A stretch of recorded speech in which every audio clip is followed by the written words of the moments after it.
The decision whether to go to trade school or college can be a difficult one, and there's no right answer for everyone. That's what we're going to talk about in this video. Hey guys, Gavin here from UltimateReloader.com.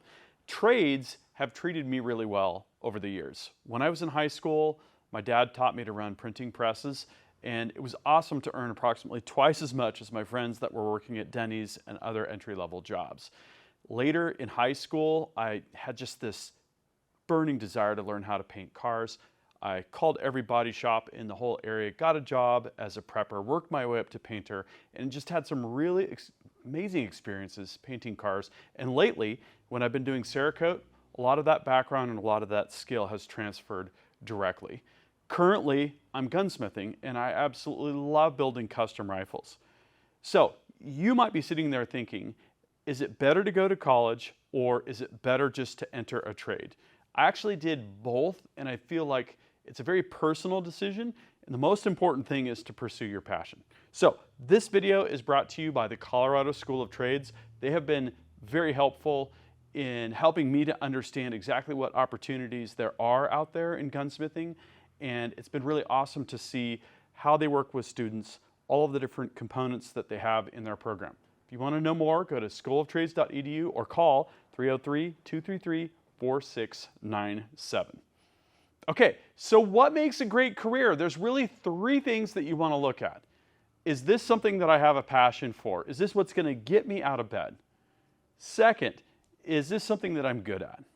We all have things that come more naturally to us, we're inherently good at, and things that are just a bit more challenging.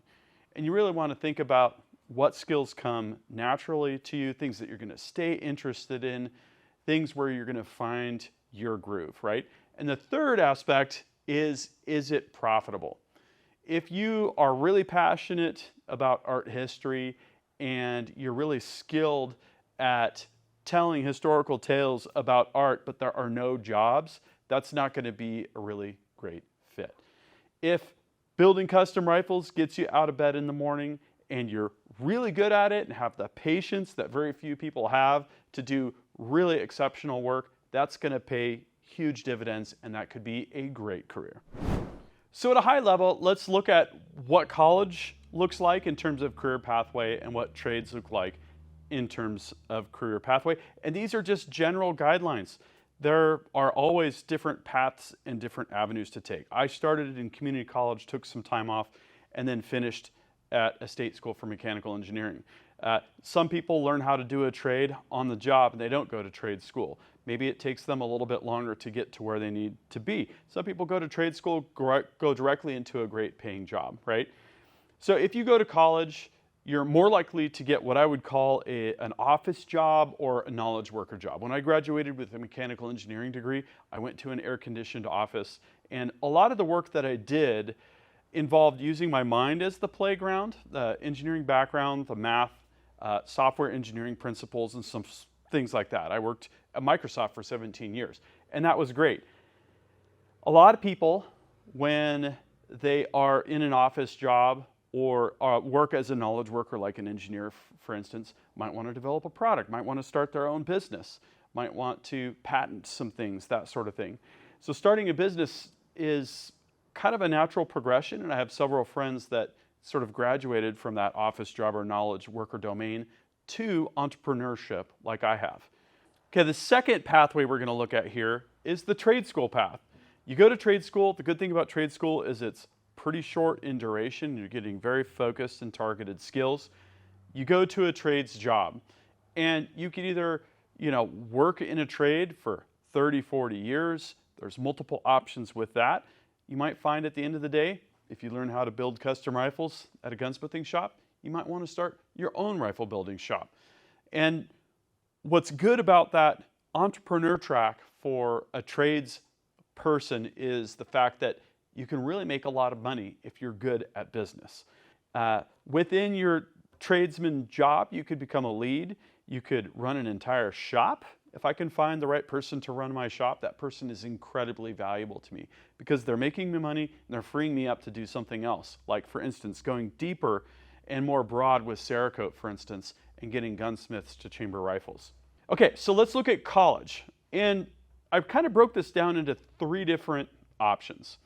You could either start with Running Start while you're in high school, or go to a community college after you graduate from high school. In either case, you're going to save money, and it provides kind of a lower risk place to kind of find your direction. I know that I needed to, after high school, really discover and explore what I wanted to do. I worked in trades while I went to community college. I took some time off. When I decided on engineering, I went to the public school and finished out. It took me a little bit over 2 years because not everything transferred. And this is going to be your most affordable option. And these prices are just general guidelines that I found from some statistics online. These do not account for inflation. Some of these prices could be higher today. And depending on if you work or if you have help from your parents or have other scholarships and grants, this could look very different. So if you do 2 years of community college and you're fortunate in that you did that during high school as a part of Running Start, for instance, best case scenario, if you went to a public school and you spent 2 years there and you're going to roll in your living expenses, room and board, you're looking at about $28,000 to $30,000 a year, so $56,000 to $60,000 total cost, right? And if you can pay for some of that, or if your parents pay for some of that, maybe you'll graduate with a small or non-existent student loan. Second option is to go to an affordable in-state school. I personally went to Washington State University, pretty affordable compared to private colleges in our state. And let's say you just went through an entire 4 years of college, you rolled the room and board into that, you're looking at about $28,240 again per year, approximately, total guess. Your costs will vary in your state. So you're over $100,000. And it's not infrequent that people will graduate with over $100,000 in student loans. And personally, I feel like, wow, if you're going to do that, you better have a really good job trajectory and a very focused degree and great opportunities. Otherwise, you could be saddled with a lot of debt that would be very difficult to pay off. Okay, so then let's say you go to a prestigious school, a private college in your state, or an Ivy League school, something like that. That could get a lot more expensive, $57,000, $60,000 a year, or even more with room and board. So you could be looking at upwards of approaching $250,000 total cost to just go to that Ivy League school, take the room and board, and not work, right? So likely these costs could be a lot lower with scholarships and grants, work, help from family, that sort of thing. But the point I want to make here is if you do go to college, it costs a lot of money and it takes a lot of time. So if you do get that college degree and you graduate, here's kind of a mild to wild picture of what you could make. I figured a teaching job would be a relatively low salary for a graduate. Granted, some graduates, if you get kind of what I would call a worthless degree, you might not be able to find a job with your degree and you might end up working at Starbucks. So I'm not going to even include that here. I'm going to assume that if you go to college, that you have a plan, that you've looked at the job market, and that there's good opportunities, right? And a teaching job can be a great job. There's a great sense of purpose. You get a couple months off-ish in the summer. There's a good job market out there, and teachers are just really valuable. Your starting salary nationwide average would be about $44,000, and the median salary for all teachers is approaching $70,000. Somewhere in the middle would be something like getting a business degree and becoming an accountant. And there, your starting salary is actually quite a bit higher. That could be in the 60s of thousands of dollars, and the median salary for the job market as a whole, this is the middle value. It's like an average, but basically disregarding the disproportionately high and low salaries, right? We're not including billionaires there, for instance. Somewhere approaching $80,000. And again, one of the biggest variables here is going to be where you live and what the cost of living is, right? These are just nationwide averages. On the higher end, this is kind of the track that I took. I got a mechanical engineering degree and went straight in as a software engineer into the tech industry. A software engineer, someone that's writing code with a 4-year degree from a reputable school, starting salary could be as high as in excess of $100,000, where the median salary is approaching $150,000. Plus, that's base salary. You've also got bonuses and stock options and probably better benefits. So if you're serious about a career and if you go to college, college can definitely be well worth it. It's going to open up some great doors. And there's a lot of things that you can do with a degree in terms of lateral movement, changing disciplines, going for a different kind of job. And the pay overall is going to be really strong. So college track pros and cons. The pros are going to be high salary, potentially a work environment that's more pleasant, working in an air-conditioned office. I know for some of you that sounds like the worst thing possible, but at least you're not digging ditches in 100-degree heat, right? Long-term options in career mobility is going to be really good. And there are a lot of jobs out there that just simply require a degree. When I got my job at Microsoft, you had to have an engineering degree, right? That was just what you had to have. I had a mechanical engineering degree. I was eligible. I got the job. So, cons for the college track.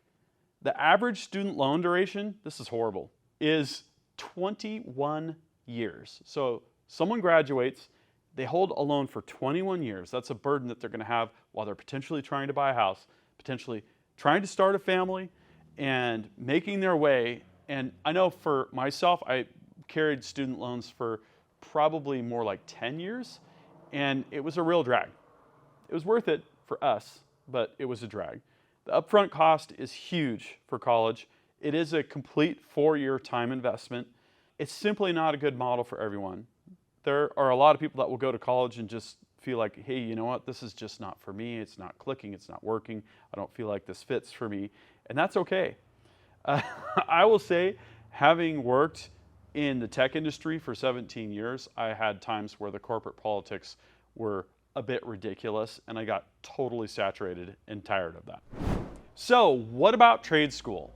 I'm going to focus here on the Colorado School of Trades as a data point because I know from talking with the folks there exactly what it costs in today's dollars, and it's a little bit hard to compare to other schools based on outdated data. It might be 2 to 4 years old, and as we all know, inflation has been horrible since then. So the cost total for the program, the tuition is $27,000. This is a 14-month program. It's very quick.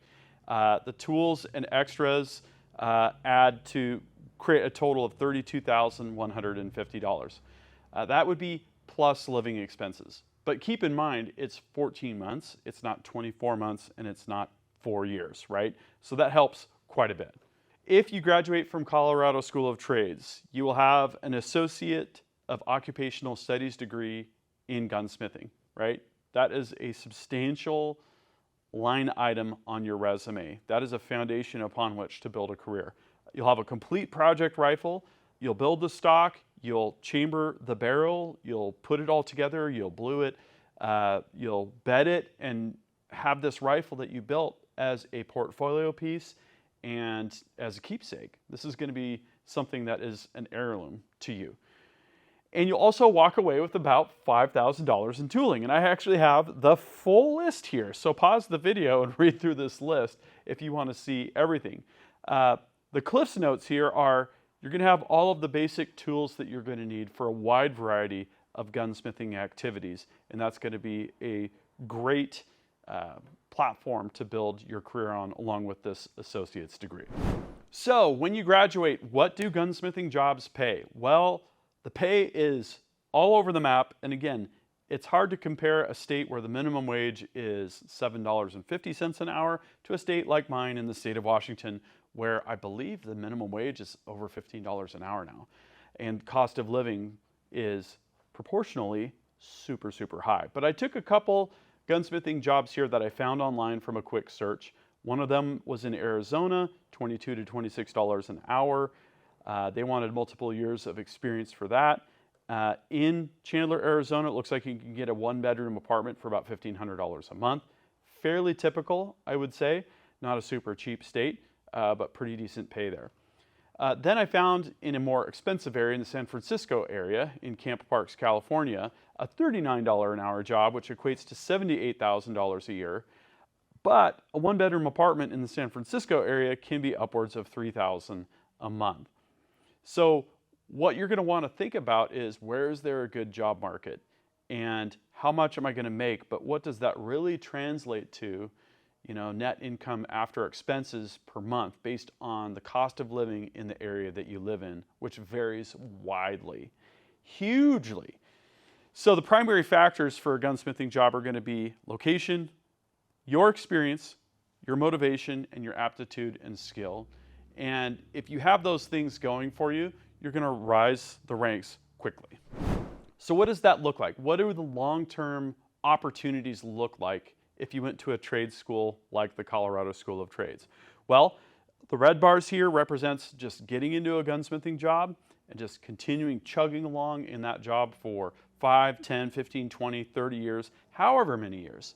And that may be the kind of job that you like, where you know what to do when you come to work, you can come and do a good job, and you can go home and just repeat that process.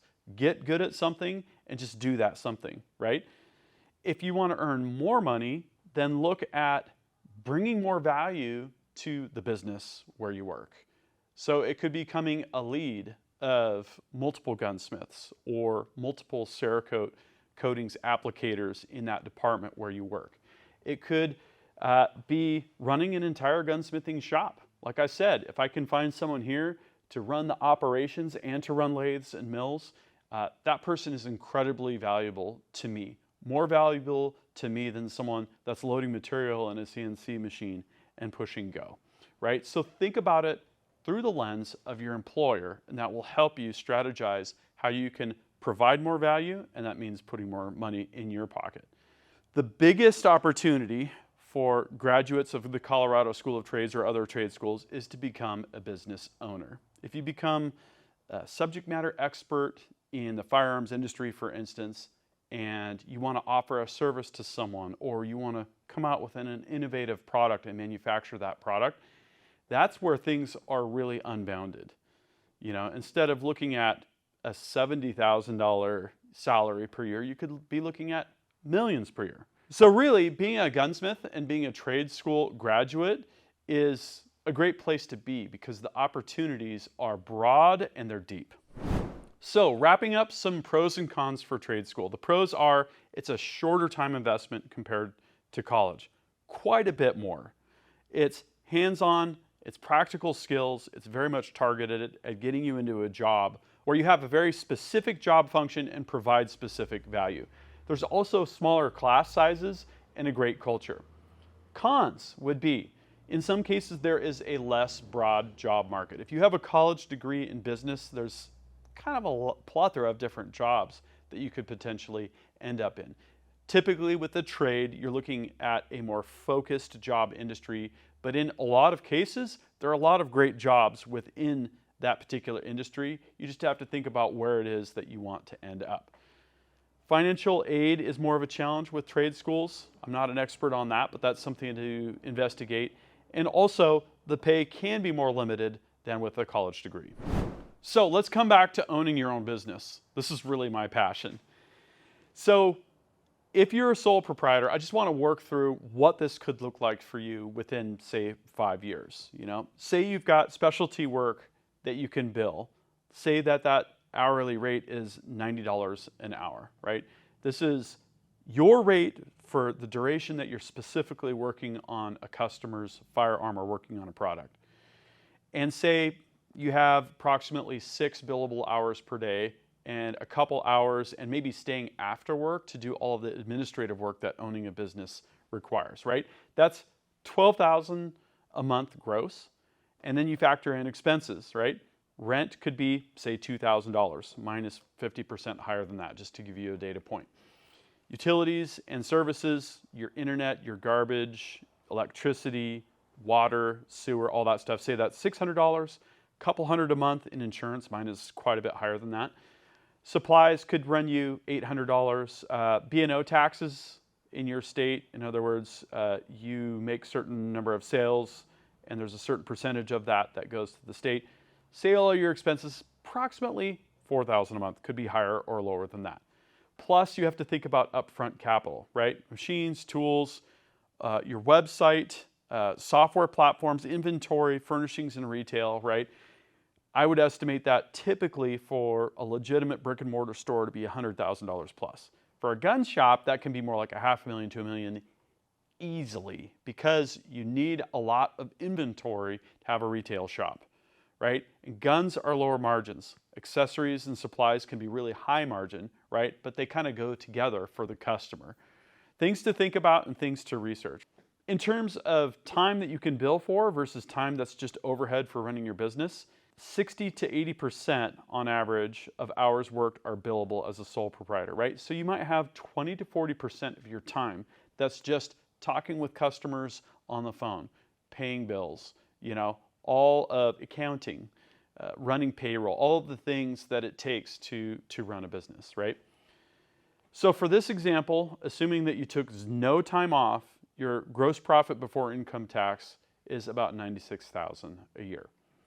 So you can see here, even with this relatively modest sole proprietor business, you could be pushing close to $100,000 a year, right? But it's not easy. Let's talk about the pros and cons. So pros, higher earning potential if your business is really successful. Flexibility and options. You can make your own hours. You can decide what your vision is. You can paint the walls the color you want, right? You have complete flexibility. It's your vision, your rules. It's also building an asset to sell. So this is like the renting a home versus owning a home analogy. If you can, typically you want to own the home and you want to own it for a long time, and that's going to accrue a lot of value, and what would have been rent paid to a landlord basically goes right into your loan, pays it off. Property value increases over time, right? Another thing to think about, a 30-year fixed mortgage for a home, your rent never goes up. Your mortgage that you pay is going to be the same every month. Whereas if you're renting a property, rent does go up with inflation. So when you start a business, think about selling the business. Instead of calling it, Jacob Jones Gunsmithing, maybe call it, Heritage Place Gunsmithing if that's your neighborhood or something like that. Make it a little bit less personal and a little bit more generic, just like how you would remodel your kitchen if you were planning on selling your home. Okay, so I can't emphasize enough, having an asset to sell is a huge value to you. That's the pros side, and there's a lot more pros. Cons, running a business is hard.